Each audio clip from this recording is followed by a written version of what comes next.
महत्वाचे गुणधर्म काय आहे? आलं लक्षात? Balancing the traits of essay, third point. Okay, balancing the traits of essay. असे 4 ट्रेट्स असतात. तुम्ही स्वतः जज करू शकता तुम्ही लिहिलेला एसे जो आहे हा कसा आहे. सोपा मार्ग आहे, एसे लिहायचा, 2 आठवडे बाजूला ठेवून द्यायचा, 2 आठवड्यानंतर वाचायला घ्यायचा आणि या 4 पॅरामीटर वाईज त्याला परीक्षण करायचं, स्वतःच परीक्षण करायचं. आलं लक्षात? Okay, yes. त्या पद्धतीने जो एसे जो आहे हा तुम्ही काय करू शकता, बॅलन्सिंग दी ट्रेट्स ऑफ एसे. आलं लक्षात? ओके, कोणते कोणते ट्रेट्स आहेत? 4 ट्रेट्स आहेत. शॉर्ट मध्ये 4ही ट्रेट्स मी तुम्हाला समजावून सांगतो. आलं लक्षात? ओके, पहिला ट्रेट आहे त्याला आपण म्हणतो ते म्हणजे क्लॅरिटी. तुम्हाला जो विषय विचारलेला आहे त्या विषयाची खरंच तुम्हाला अर्थ कळालाय का? तुम्ही जो विषय लिहायला घेतलेला आहे त्या विषयाचा तुम्हाला खरंच अर्थ कळालाय का? किंवा असं तर नाही ना की बाबा तुम्ही तो विषय घेतला, त्याचे वरवरचे जे शब्द आहेत त्या शब्दांनुसार काहीतरी एक्सप्लेन करायला सुरुवात केला, असं तर नाहीये ना. आलं लक्षात? ओके, येस, आहे की नाही? So that is why first point is clarity. आलं लक्षात? हा पहिला मोस्ट आवश्यक ट्रेट आहे जो तुम्हाला एसे मध्ये लिहायचा असतो. आलं लक्षात? ओके, पहिला काय आहे? क्लॅरिटी. विषयाची समज किंवा विषयाची जाण किती आहे. आलं लक्षात? ओके, बऱ्याच वेळा निबंधाच्या मध्ये जे एसे असतात ह्यांच्यामध्ये विवाद असतात की हे चांगलं किंवा हे वाईट. आलं लक्षात? ओके, किंवा म्हणजे विवाद. क्लॅरिटी, आवाज बंद झाला तेव्हापासून परत रिपीट करतो. क्लॅरिटी, विषयाची जाण असली पाहिजे. दुसरं, बॅलन्स असला पाहिजे. एखाद्या विषयाच्या मध्ये पॉझिटिव्ह निगेटिव्ह मुद्दे आहेत का? असतील तर आपण एसे मध्ये कव्हर केलेत का? पास्ट प्रेझेंट फ्युचर हे मुद्दे आहेत का? असतील तर आपण कव्हर केलेत का? Social parameters, historic, geography, economy, cultural, political. आलं लक्षात? ओके, येस, असे सगळे मुद्दे आहेत का? हे सगळंच्या सगळं जे आहे हे तुम्हाला काय आहे कव्हर करता यायला पाहिजे. ठीक आहे, सोपं आहे, समजण्यासारखं आहे. आलं लक्षात? ओके, हा सगळा भाग जो आहे हा जर तुम्ही कव्हर केलेला असेल तर मग आपण म्हणूया की तुमचा बॅलन्स आहे. आता हे काही पॅरामीटर्स मी लिहून दिले, तुम्ही अजून पॅरामीटर्स विकसित करू शकता, पण बेसिक पॅरामीटर्स हे असतात की त्या विषयाच्या सर्व अँगल्सला तुम्ही हात लावलाय का? प्रत्येक विषयाला सगळेच अँगल्स असतात का? खरं तर असतात, पण ते प्रत्येकाच वेळी तुम्ही निबंधामध्ये दाखवलेच असतील असं नाही. तर फॉर एक्झाम्पल आत्ताचा विषय आहे जो मी तुम्हाला सांगितलं की महिलांचं स्थान, भारतीय समाजातील महिलांचं स्थान, ह्याच्याशी संबंधित काहीतरी विषय आहे. तुम्हाला जर त्याच्यामध्ये हिस्टॉरिक पॅरामीटर सांगायचं झाला तुम्ही सांगू शकाल, मला माहिती आहे ओके की सर वेदांमध्ये असं असं खूप मानाचं स्थान होतं, जसं जसं पुढे कर्मकांड वाढत गेले महिलांचं स्थान कमी होत गेलं वगैरे वगैरे वगैरे. आणि मग आजचं परत स्थान सांगाल की आज परत आता महिला एम्पॉवर होत आहेत. बरोबर आहे, म्हणजे तुम्हाला हिस्टॉरिक, पास्ट, प्रेझेंट, फ्युचर सगळं सांगता येते. बरोबर आहे. जॉग्राफिक असतं का काही? तर असतं.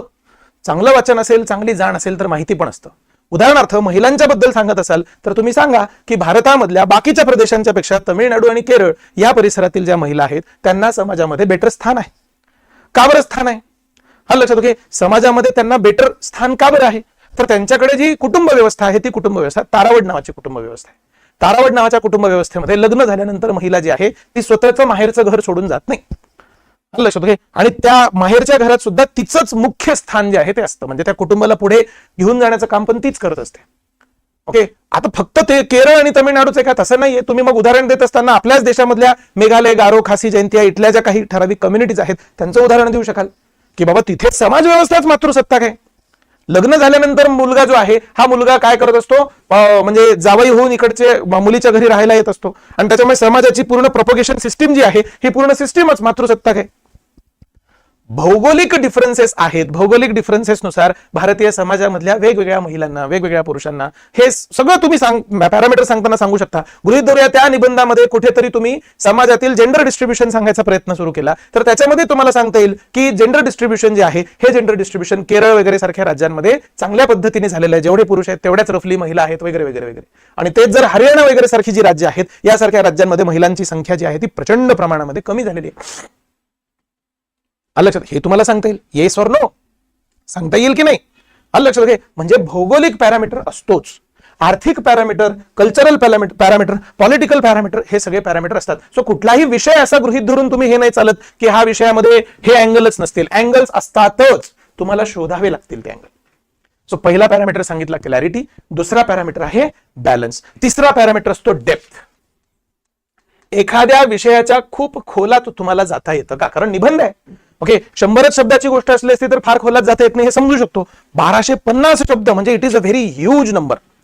लक्षात, 1250 शब्दांपर्यंत लिहायचं म्हणजे you have to go very deep in that topic. कसं जायचं डीप? कुणाकुणाला सांगता येईल सांगा मला. 7 जण लाईव्ह आहेत. ओके, कुणाकुणाला सांगता येईल सांगा. आलं लक्षात? ओके, येस सांगता येईल कोणाला? कसं जायचं, खोलात कसं जायचं सांगता येईल. ओके, मी सांगतो तुम्हाला. ओके, हरकत नाही. ज्यांना ज्यांना सांगायचं त्यांनी सांगा, बेशक सांगा. ज्यांना नाही त्यांना मी सांगतो. ठीक आहे, रिलॅक्स राहा तुम्ही अगदी. सर डेप्थ, आपण एखाद्या विषयाच्या खोलात जातो आहोत हे कसं कळेल? सगळ्यात पहिल्यांदा तर त्या विषयामधले जे एक्सपर्ट लोक असतात. लेट्स से फॉर एक्झाम्पल तुम्ही एखादा फिलॉसॉफिकल विषय घेतलेला आहे चर्चेला.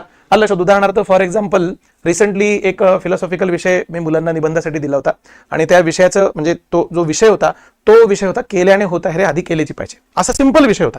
पण युपीएससीच्या अँगलनी आपल्याकडे मराठी भाषेमध्ये एक अशी हे आहे, केल्याने होत आहे रे आधी केल्याची पाहिजे. आलं लक्षात. Okay, yes. पण त्याला फिलॉसॉफिकल अँगलनी तुम्ही कसं मांडायचं आणि त्याच्यासाठी मग 2-3 मुलांनी उत्तर लिहिली. त्याच्यामध्ये त्यांनी खूप एक्स्ट्राऑर्डिनरी उत्तर लिहिली. अगदी ऑपरेशन सिंदूर वगैरे पर्यंतचा त्यांनी उल्लेख केला त्याच्यामध्ये. आलं लक्षात. ओके, आपण एखाद्या विषयाच्या डेप्थ मध्ये चाललोय की नाही हे कसं कळतं? नंबर 1, तुम्ही कोट करा. कुणाला कोट करा? एक्सपर्ट्सला. फिलॉसॉफिकल विषय असेल तर त्याच्यामध्ये फिलॉसॉफर्सची नावं लिहा, त्यांचे वेगवेगळे कोट्स लिहा.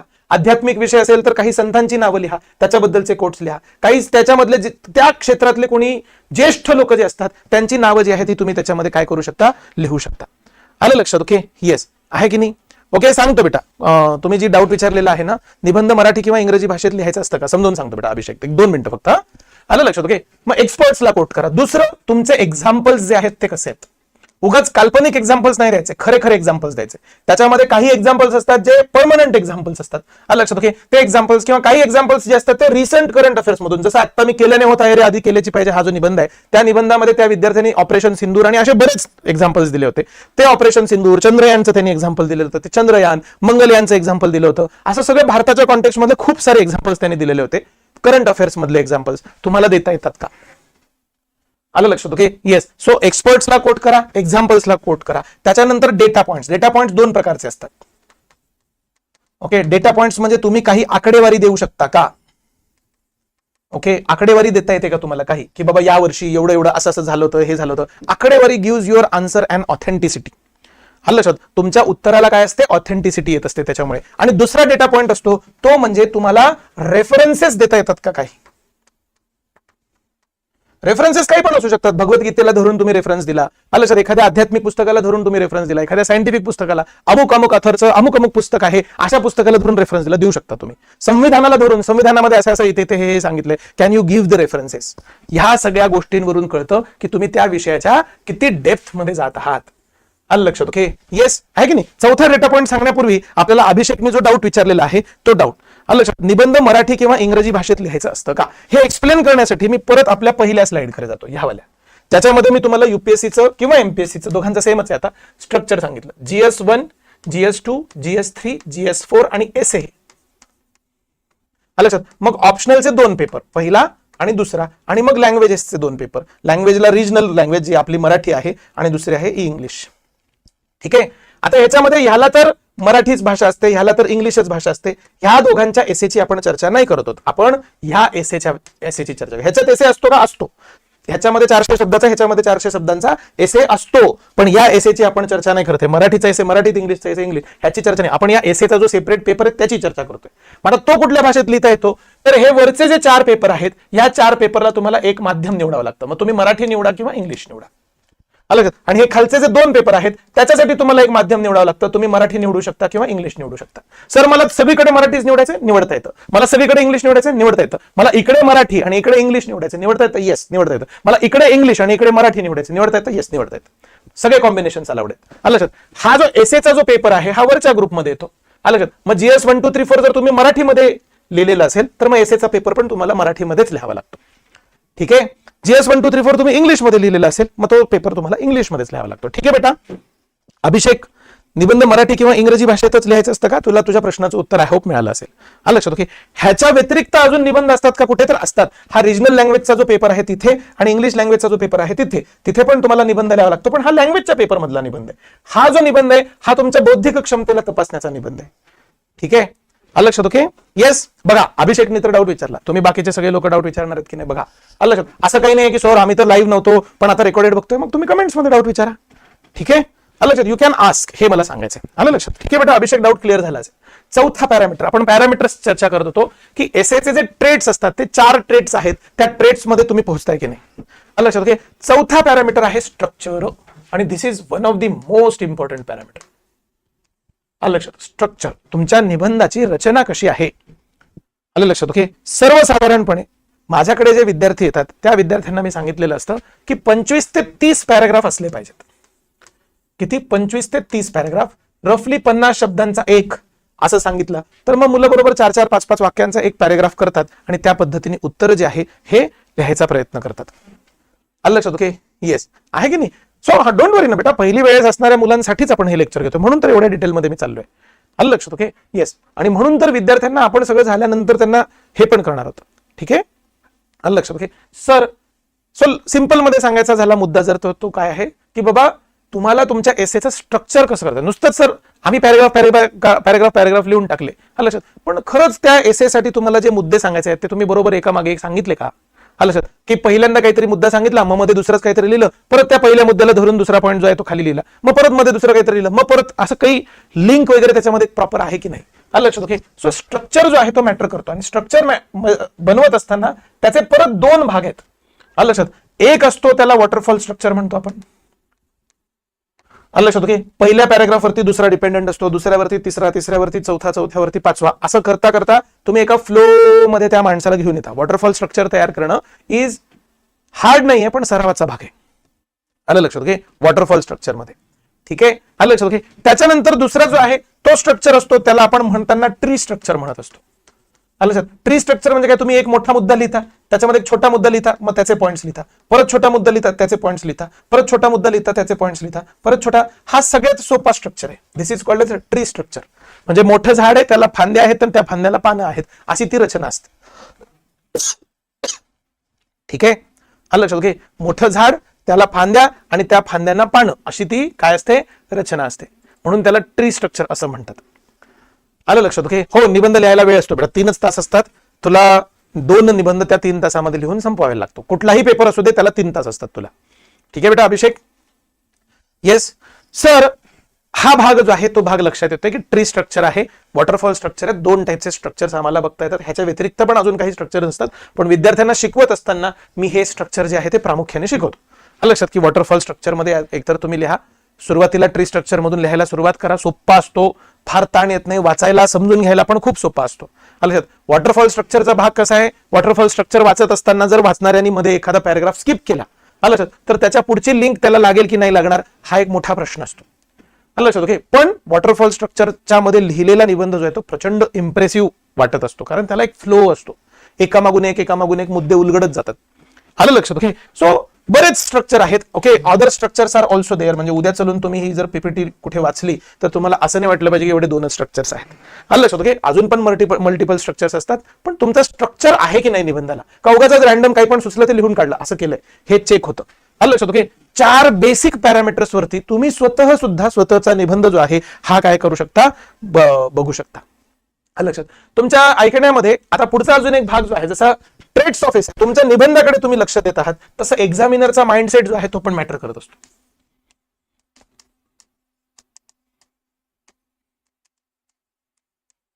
ओके, एक्झामिनर माइंडसेट जे आहे ते माइंडसेट पण मॅटर करतात आणि आपल्याला खूपच बॅलन्स्ड एसे जे आहे ते लिहावे लागतात. आपण टोकाचे एसे लिहू शकत नाही.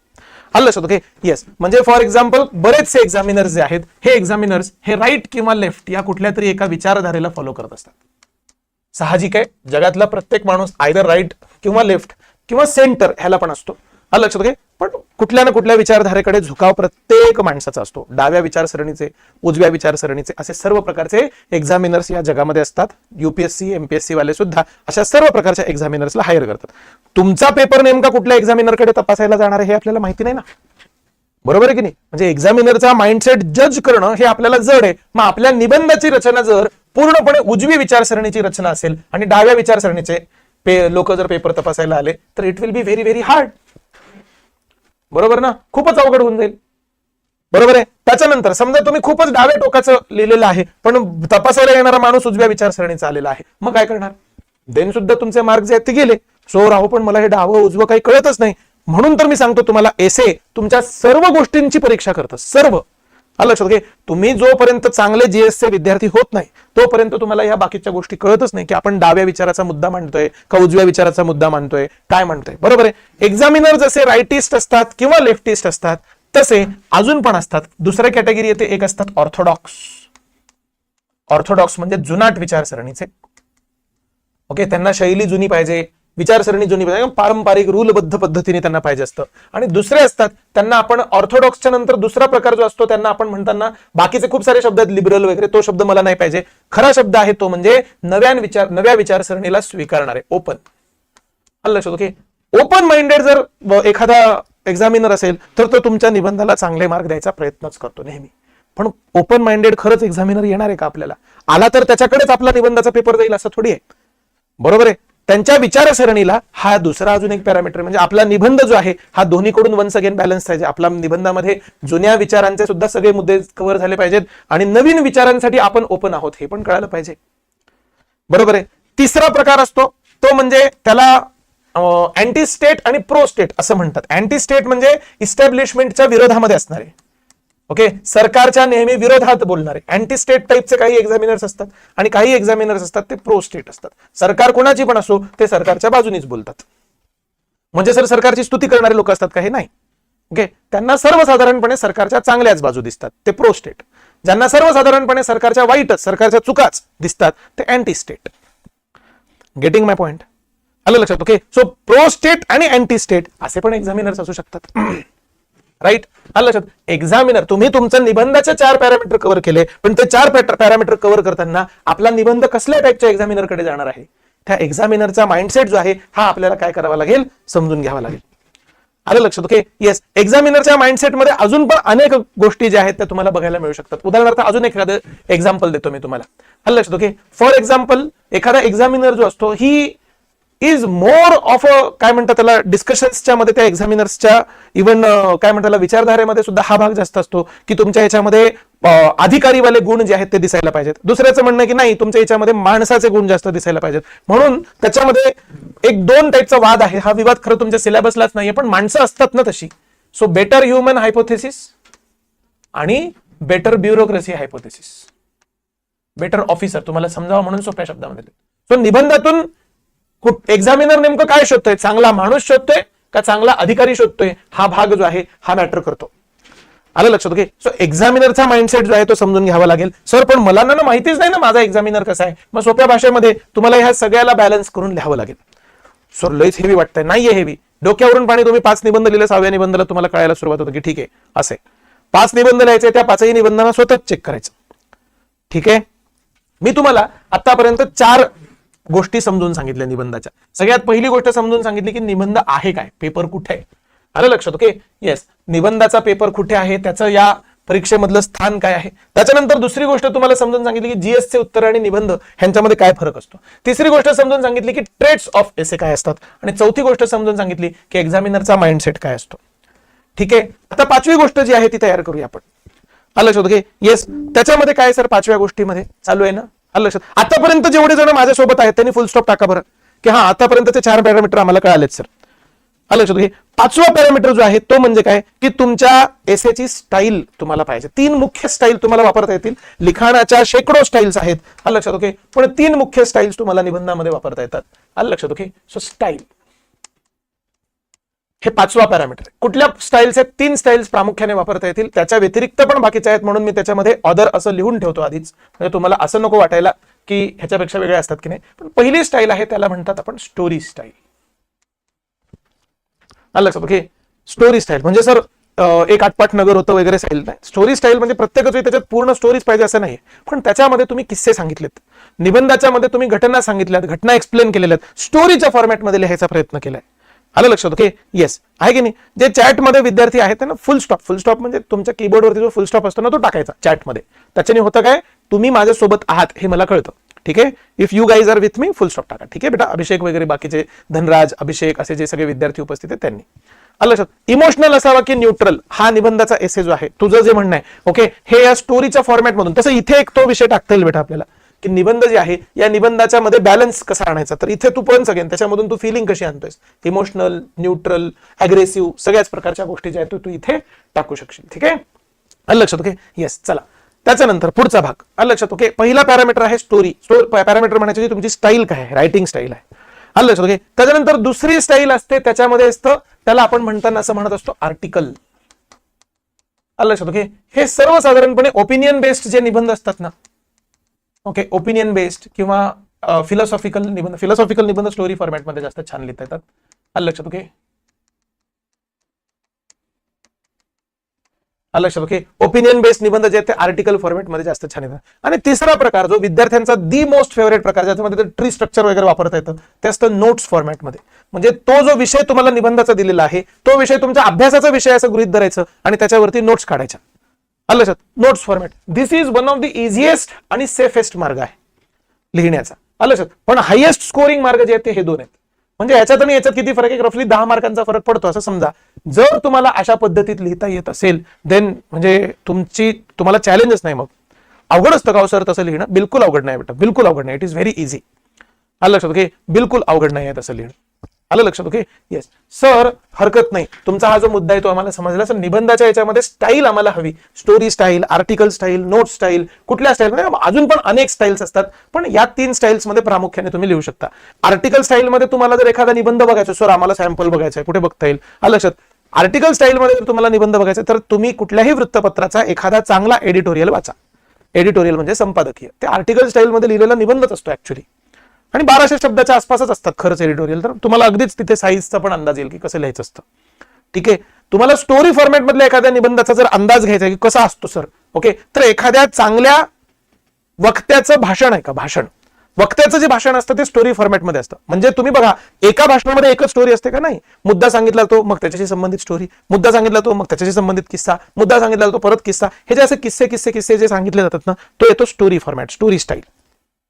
आणि नोट स्टाईल तर तुम्हाला अगदी म्हणजे सांगायचीच गरज नाही. तुम्ही स्वतः आयुष्यामध्ये भरपूर नोट्स ज्या आहेत त्या बघितलेल्या असणार आहेत. आलं लक्षात? ओके सर, स्टाईल हा एक भाग आम्हाला निबंधामध्ये जो आहे तो कव्हर करावा लागतो, हे लक्षात घ्या. आलं लक्षात? Okay, yes. त्याच्यानंतर पुढचा अजून एक भाग जो आहे तो आपल्याला बघावा लागतो, तो म्हणजे काय? आलं लक्षात? ओके, तर त्याच्यामध्ये जे निबंधातले जे विषय असतात त्या विषयांना तुम्ही वर्गीकृत करू शकता का? आलं लक्षात? ओके, निबंधातले जे विषय असतात त्या विषयांना तुम्ही क्लासिफाय करू शकता का, सेपरेट करू शकता का? आलं लक्षात? ओके, प्रामुख्याने तुम्ही निबंधाचं जे वर्गीकरण आहे, आलं लक्षात, त्या निबंधाला डोक्यामध्ये काय ठेवून, म्हणजे आता कसं असतं, आपल्याला माहिती आहे की आपण परीक्षेत लिहितोय, आपला खरा वाचक जो आहे तो एक्झामिनर आहे हे तुम्हाला माहिती असतं, पण त्या एक्झामिनरला सोडून अजून कुठली ऑडियन्स मी डोक्यामध्ये ठेवतो की उद्या चलून जर त्या लोकांपर्यंत हा निबंध पोहोचला तर तो निबंध खूपच महत्वपूर्ण असेल, किंवा उद्या चलून हा निबंध कुठल्या तरी एखाद्या पुस्तकाचा किंवा कुठल्या तरी एखाद्या मटेरियलचा भाग बनला तर तो कुठल्या मटेरियलचा बनायला पाहिजे, असा जर तुम्ही विचार करायचा प्रयत्न केला तर तुमचा निबंध कुठे बसतो ह्याच्यावरून तुम्हाला आपण म्हणूया की तुमच्या निबंधाचं जे टॉपिक आहे तो टॉपिकची निवड तुम्हाला सोपी पडेल. आलं लक्षात? ओके, आणि म्हणून सिलेक्शन ऑफ टॉपिक असा एक छोटासा पॉइंट आपण बघूया. सिलेक्शन ऑफ टॉपिक, एक बेसिक गोष्ट लक्षात ठेवा, तुमचा जो पेपर असतो त्या पेपरचे 2 भाग असतात, ए आणि बी. ए भागामध्ये 4 टॉपिक्स असतात, बी भागामध्ये 4 टॉपिक्स असतात, आणि या ए भागातून एकच टॉपिक निवडायचा असतो, बी भागातून एकच टॉपिक निवडायचा असतो. दोन्ही भागातून एक निवडायचा आणि दोन्हीवरती 100 मार्काचा निबंध लिहायचा. तुम्हाला निवडायचंय कसं हे शोधण्यासाठी तुम्ही जे ते सगळे टॉपिक्स आहेत त्या टॉपिक्सला काही कॅटेगरीज मध्ये विभागायचं. आलं लक्षात? ओके, ठरवायचं सगळ्यात पहिल्यांदा की हा पहिला टॉपिक तो काय आहे. आलं लक्षात? तो फिलॉसॉफिकल आहे का? ठीक आहे, मग फिलॉसॉफिकल त्याच्यासमोर लगेच लिहून टाकायचं फिलॉसॉफिकल. आलं लक्षात? मी शॉर्ट फॉर्म मध्ये लिहितो पटपट. ठीक आहे, दुसरा टॉपिक जो आहे तो कसा आहे सर? हा सोशल इश्यूजशी संबंधित आहे सर, सोशल इश्यूज. तिसरा टॉपिक कशाशी संबंधित आहे? तिसरा टॉपिक आपण असं गृहीत धरताना धरूया की सर हा इकॉनॉमिक्स आणि पॉलिटी ह्याच्याशी संबंधित आहे, त्याला पॉलिटिको इकॉनॉमिक किंवा इकॉनॉमिकल पॉलिटिकल अशा पद्धतीचा विषय आहे असं आपण म्हणूया. आलं लक्षात? ओके, त्याच्यानंतर चौथा टॉपिक कसा आहे सर? वुमन एम्पॉवरमेंटशी संबंधित आहे. मग त्याच्यानंतर पाचवा टॉपिक जो आहे तो कशाशी संबंधित आहे? तो म्हणाल तो ऍबस्ट्रॅक्ट आहे सर, इन जनरल चर्चा आहे. आलं लक्षात? ओके, 6वा टॉपिक जो आहे तो कशासाठी? करंट अफेअर्सशी संबंधित आहे. लेट्स से कुठला तरी महत्वाचा करंट अफेअर सध्या झाला होता, त्यालाच धरून तो टॉपिक जो आहे तो आलेला आहे. तुम्ही जर विषयांचं वर्गीकरण असं करत गेलात, आलं लक्षात? ओके, तर मग तुम्हाला त्या टॉपिकच्या मधून तुम्हाला लक्षात येईल. आता वर्षभरामध्ये तुम्ही जेव्हा सराव कराल तेव्हा तुम्ही सगळ्या स्टाईलचा सराव करायचा, पण ओव्हर द पिरियड तुम्हाला असं लक्षात यायला लागतं की काही सर्टन स्टाईल्स आहेत मला खूप छान लिहिता येतात. काही विद्यार्थी असतील ज्यांना फिलॉसॉफिकल एसेज खूप छान लिहिता येतील, काही विद्यार्थी असतील त्यांना सोशल एसेज खूप छान लिहिता येतील, काही विद्यार्थी असतील त्यांना इकॉनॉमिक आणि पॉलिटिकल एसेज जे आहेत ते खूप छान लिहिता येतील. आयडेंटिफाय करा की तुम्ही कशा टाईपचा एसे जो आहे तो निवडताय. आलं लक्षात? आणि कुठल्या टाईपचा एसे तुमचा छान येतो. एखादा विद्यार्थी असा असतो की त्याला फिलॉसॉफिकल एसे खूपच एक्स्ट्राऑर्डिनरी पद्धतीने सांगता येतं. आलं लक्षात? ओके, आणि एखादा एसे असा असतो की त्याला फिलॉसॉफिकल एसे जे आहे ते बिलकुल पण ह्याच्याने सांगता येत नाही, छान पद्धतीने सांगता येत नाही. आलं लक्षात? तो करंट अफेअर्स वाले एसे छान सांगू शकतो. तुम्हाला सांगू शकतो इन द सेन्स लिहू शकतो. आलं लक्षात. तुम्हाला निवडायचं की तुम्ही कसल्या टाईपचा एसे लिहिताय. आलं. त्याच्यातही तुम्हाला हे लक्ष ठेवायचं की असं करून नाही चालणार की मी पार्ट ए मध्ये पण फिलॉसॉफिकल निवडला आणि पार्ट बी मध्ये पण फिलॉसॉफिकल निवडला, असं नाही चालणार. आलं लक्षात. किंवा पार्ट ए मध्ये पण सोशल इश्यूजच निवडला आणि पार्ट बी मध्ये पण वुमन इश्यूज निवडला. सोशल इश्यूजच आहे, वुमन इश्यूज म्हणजे काय, सोशल इश्यूजच झालं. परत दोन्हीकडे समानच चॉईस तुम्ही घेतली असं नाही करायचं. आलं लक्षात. की येस, कॅरेक्टर स्वतः राहावं की इमॅजिनरी. पहिली गोष्ट ते स्टोरी फॉर्मॅटमध्ये जेव्हा तुम्ही सांगत आहात त्या स्टोरी फॉर्मॅटमध्ये तुम्हाला काय अशी गोष्ट नाही क्रिएट करायची की आटपाट नगर होतं आणि तिथे अशी एक काय म्हणतात त्याला छोटीशी निया नावाची मुलगी राहत होती आणि तिचे असं स्टोरी म्हणजे तुम्हाला कथा नाही सांगायची, तिथे किस्से सांगायचे. हे किस्से वास्तविक किस्से असतात, खरे किस्से असतात, खऱ्या घटनेतले. उदाहरणार्थ धनराज मी समजून सांगतो बघ तुला. समजा आता वुमन एम्पॉवरमेंटचा विषय चाललेला आहे धनराज, ठीक आहे.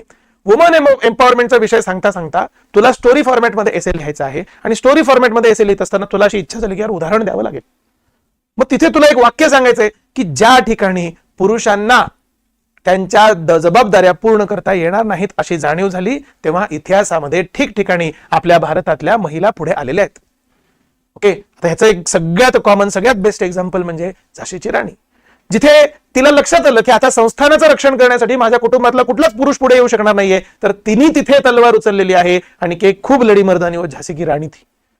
ओके, पण फक्त झाशीच्या राणीच्या एकाच उदाहरणावरून आपण हे ठरवणार आहोत का की जेव्हा पुरुष कमी पडतील तिथल्या सगळ्या जबाबदाऱ्या महिला सांभाळतील? नाही, अशी अनेक उदाहरणं आहेत.